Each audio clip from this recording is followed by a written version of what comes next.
गांव के किनारे एक पुराना सा घर था।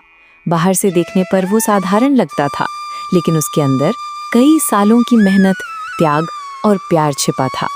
उस घर की हर दीवार पर समय की छाप थी, कहीं बच्चों की ऊंचाई नापने के निशान, कहीं त्योहारों की सजावट, कहीं माँ के हाथों का रंग और कहीं पिता के पसीने की खुशबू।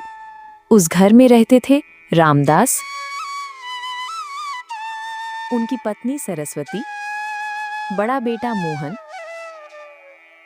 छोटा बेटा सोहन और उनकी बेटी गीता।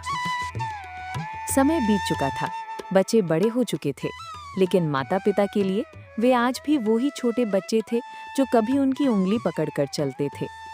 लेकिन उस दिन उस घर की हवा कुछ अलग थी। सुबह की शुरुआत, रसोई में माँ खाना बना रही है। सरस्वती, मोहन बेटा, जरा सोहन को बिला दे, खाना ठंडा हो जाएगा। मोहन मुस्कुराते हुए, ठीक है माँ। मोहन बाहर जाता है। सोहन आंगन में बैठा सोच रहा है। मोहन, क्या सोच रहे हो? सोहन, कुछ नहीं। मोहन, चेहरा बता रहा है कि बात बड़ी है। थोड़ी देर चुप। सोहन, भैया, मैं सोच रहा था अब घर का बंटवारा कर लेना चाहिए। मोहन, चुप। कई बार शब्द छोटे होते हैं, लेकिन उनका असर बहुत बड़ा होता है। मोहन ने ये सुना, लेकिन तुरंत कुछ नहीं बोला। उसे ऐसा लगा जैसे किसी ने उसके बचपन का एक हिस्सा उससे छीन लिया हो। मोहन, सोहन, मजाक मत करो। सोहन, मैं मजाक नहीं कर रहा। मोहन, इतने साल साथ रहे, अचानक ऐसा क्यों? सोहन, भैया, अब हर बात पर हिसाब होने लगा है। खर्च अलग, जिम्मेदारी अलग, तो घर भी अलग होना चाहिए। पिता सुन लेते हैं। रामदास दरवाजे पर खड़े हैं। बेटा, घर अलग करने की बात इतनी आसानी से कर दी? सोहन, चुप। रामदास, बाबूजी, जिस घर को बनाने में 30 साल लगे, उसे बांटने में 30 मिनट भी नहीं लगाओगे। सोहन, बाबूजी, मेरा मतलब गलत मत समझिए, मैं बस अपने हिसाब से रहना चाहता हूँ। माँ का लंबा भावुक संवाद।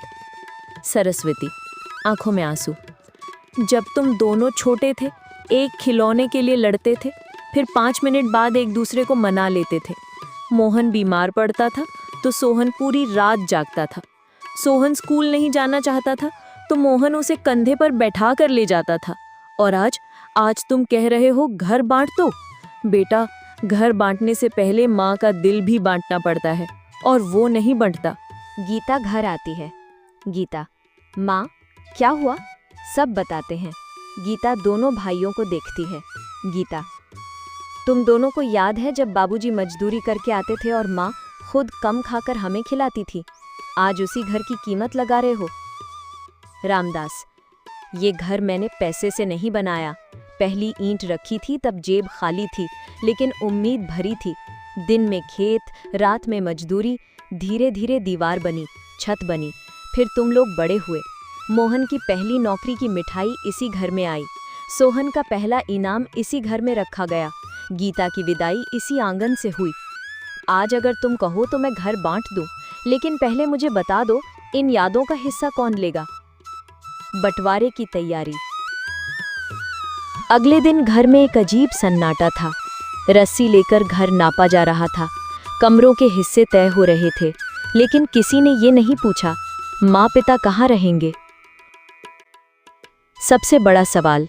रामदास, ठीक है, मोहन एक हिस्सा, सोहन दूसरा हिस्सा। अब बताओ, मैं और तुम्हारी माँ किस हिस्से में जाएं? सब चुप। रामदास, या हमें भी आधा आधा बांट लोगे? छोटा भाई टूट जाता है। सोहन पहली बार अंदर से हिल गया। उसे याद आया, बचपन में जब उसे बुखार आया था, बाबूजी पूरी रात उसे गोद में लेकर बैठे थे। माँ ने 3 दिन खाना नहीं खाया था, और आज वह उन्हीं लोगों के लिए जगह तय नहीं कर पाया। सोहन रोते हुए, बाबूजी, मैं हार गया, मुझसे गलती हो गई। मैं घर नहीं, जिम्मेदारी से भाग रहा था, मुझे माफ कर दीजिए। भाई का बड़ा दिल।